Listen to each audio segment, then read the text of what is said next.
Aujourd'hui, le 27 juin de Cheshvan, Zach Becheshvan. 27 Cheshvan, il y avait un rave qui était en Belgique, à Antwerp, de nos jours. De nos jours, c'est un rave qui est contemporain. Rabbi Yaakov de Persvac. Bon, on ne connaît pas, c'est vrai que moi je dis la vérité, je le connais grâce à un livre que souvent je dis des paroles que je dis souvent, c'est dans ce livre que je vois. Le livre de Rav Perlov. Il s'appelle Zichronam Livracha. Donc c'est là-bas, il raconte plusieurs histoires sur ce rave. Il amène que ce rave, bon, bien sûr, il faisait attention à tous les mitzvot, bien sûr.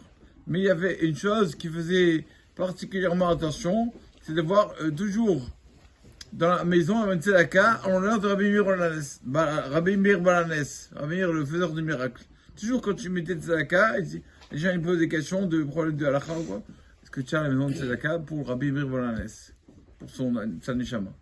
Et donc, il était très attaché à Rabbi Meir Balanes.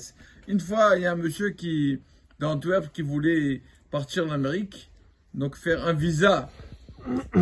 Il va voir le rave de ce rave, Rabbi Yaakov d'Antwerp, d'Antwerp, Yaakov de Persvac.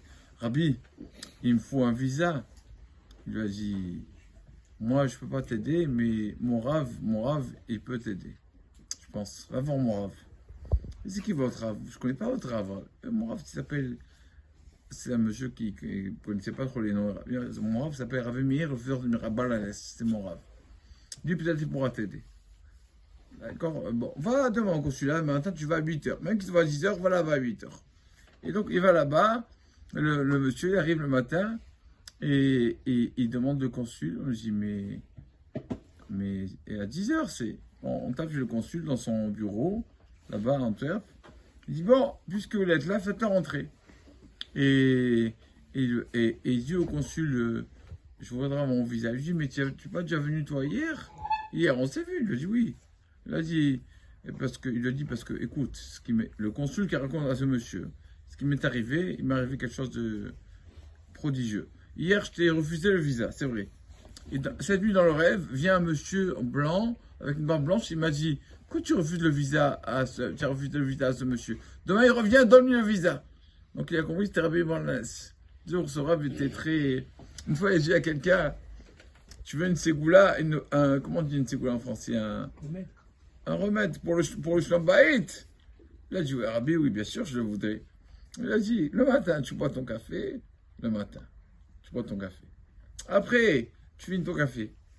Ne pars pas de la maison, tu laisses comme ça. Là, ta cuillère et ton verre, tu les laves et tu les remets. Voilà une ségoula pour le Shlom Bayit. Une bonne ségoula. Comme ça, tu resteras irréprochable. Ce rave a survécu à la Shoah. Une fois, il a dit, j'ai survécu à la Shoah. Pourquoi j'ai survécu à la Shoah? Il a dit, parce que pour Hachem m'a laissé dans ce monde, pour raconter, pour diffuser la Emouna à Hachem. Donc, il dit, comment je diffuse la Emouna? Je raconte des histoires de Sadikim. On sait tous que pour avoir la Emouna, on a besoin de lire des histoires de Sadikim. Et donc, il a dit, je suis dans ce monde pour ça. Il savait pourquoi il est dans ce monde. Pour diffuser la Emouna. Pour ça que, grâce à ça, j'ai été sauvé de la Shoah. Une fois, on a posé une question, il a dit, Rabbi, comment c'est marqué dans la Gemara de Megillah?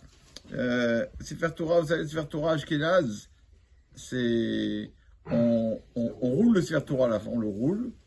Là-bas, c'est marqué qu'une personne qui roule, prend la récompense de tous ceux qui sont montés à la Torah, etc. Celui qui roule, c'est le top.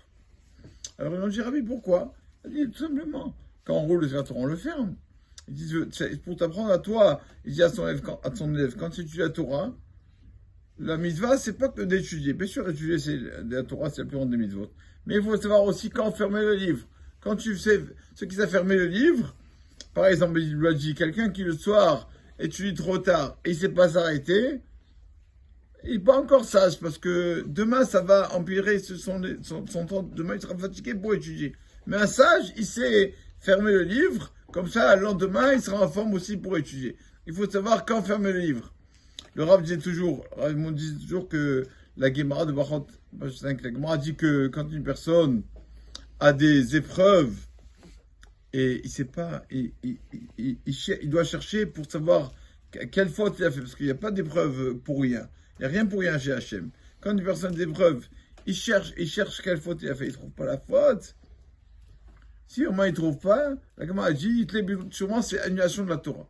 Alors l'explication, c'est que tu n'as pas ouvert, tu avais du temps pour étudier la Torah, tu n'as pas étudié. Le Rav disait, annulation à la Torah, ça veut dire quoi? Que tu n'as pas, que des fois il fallait annuler la Torah, tu ne l'as pas annulé. Des fois il fallait fermer ton livre, et tu n'as pas fermé ton livre. Et des fois une personne, il veut étudier, mais c'est pas le moment d'étudier. Et c'est connu l'histoire avec Rav Steinman, un monsieur qui lui a dit, Rabbi, je veux ouvrir tous les vendredis, l'après-midi, un kollel, un endroit pour études, pour les jeunes étudiants de Torah, qui viennent étudier la Torah, et je vais les payer. Rabbi, j'ai votre approbation? Il a dit non. Pourquoi? Il a dit, Rabbi, étudie la Torah. Il a dit non. C'est le moment d'aider vos femmes, vendredi après-midi. C'est pas le moment d'étudier. Donc il faut savoir quand c'est qu'on étudie et quand c'est qu'on ferme le livre. Bon, on va